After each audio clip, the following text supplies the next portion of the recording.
Physics বলো বা কেমিস্ট্রিতে বলো এমসিকিউ সলভ করতে গেলে তোমরা এই ধরনের অনেক লেখচিত্রের সামনে সম্মুখীন হও।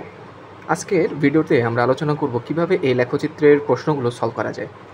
Hello and welcome to my channel. আমি মোহাম্মদ আসাদুজ্জামান আকাশ, বর্তমানে রয়েছি Shahjalal university of science and টেকনোলজিতে, ডিপার্টমেন্ট অফ কেমিক্যাল ইঞ্জিনিয়ারিংয়ে। চলো আজকের ভিডিওটি শুরু করা যাক। আমরা শুরু করতে চলেছি এমসিকিউ শর্টকাট সিরিজ, যেখানে আজকের প্রথম পর্ব বা পার্ট 1-এ রয়েছে আমাদের গ্রাফ নিয়ে যত ধরনের প্রশ্ন বা কনফিউশন রয়েছে সেগুলো নিয়ে। প্রথমত আমাদেরকে মাথায় রাখতে হবে, যখন কোনো দুটি চলকের ভিতরে সমানুপাতিক সম্পর্ক হয় তখন সেখানে আমাদের মূল বিন্দুগামী সরলরেখা নামক একটি আমাদের গ্রাফ দেখা যায়। তাহলে আমাদের গ্রাফটা কেমন হবে? সেটি হবে মূল বিন্দুগামী সরলরেখা। মূল বিন্দুগামী সরলরেখা। আমি আবার বলতেছি, যদি কোনো দুটি চলকের ভিতরে আমরা সমানুপাতিক সম্পর্ক খুঁজে পাই তাহলে সেটার গ্রাফ হবে আমাদের মূল বিন্দুগামী সরলরেখা। এরপর দুটি চলকের ভিতরে যদি আমাদের ব্যস্তানুপাতিক সম্পর্ক ক্রিয়েট হয়, অর্থাৎ এমন যদি হয় y সমানুপাতিক 1/x, তাহলে আমাদের গ্রাফটি হবে অধিবৃত্তাকার। এটা কেমন চিহ্ন? এটা হচ্ছে আমাদের অধিবৃত্তাকার। তাহলে গ্রাফটি হবে হচ্ছে আমাদের অধিবৃত্তাকার। এরপরে যদি আমাদের দুটি চলকের ভিতরে ধ্রুবক সম্পর্ক থাকে, অর্থাৎ y যদি x এর ধ্রুবক হয় বা দুটি সম্পর্কের ভিতর যদি ধ্রুবক সম্পর্ক থাকে, সেক্ষেত্রে আমাদের গ্রাফটি হবে হচ্ছে সমান্তরাল বরাবর, x অক্ষের সমান্তরাল বরাবর আমাদের গ্রাফটি হবে। যদি আমাদের এমন হয় y সমানুপাতিক x এর সাথে এবং c অংশ যোগ আকারে আছে, তাহলে সেক্ষেত্রে হবে আমাদের মূলবিন্দু থেকে একটু সামান্য উপরে কোনো একটি বিন্দু থেকে সরলরেখা। এবং y সমানুপাতিক যদি x⁴n হয়, সেক্ষেত্রে আমাদের গ্রাফটি হবে মূলবিন্দু থেকে পরাবৃত্তাকার। এই গ্রাফটি কেমন? এই গ্রাফটি হচ্ছে আমাদের পরাবৃত্তাকার। আশা করি বুঝতে পারছো।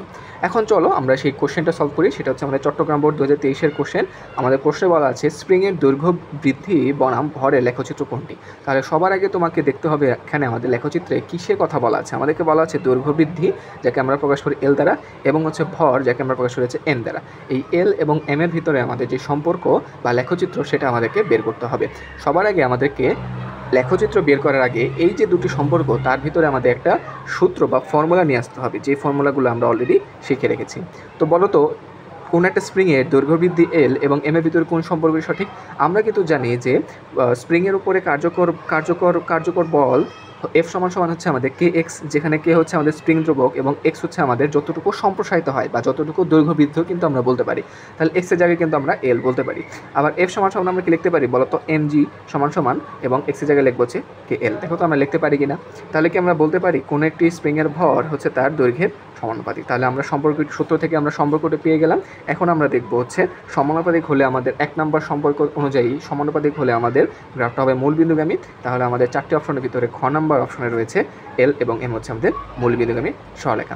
আশা করি বুঝতে পারছো। যদি না বুঝে থাকো ভিডিওটি একটু টেনে দেখে নেবে, তাহলে আশা করি বুঝতে পারবে। আমাদের এই 5 ধরনের মোটামুটি গ্রাফ হয়ে থাকে।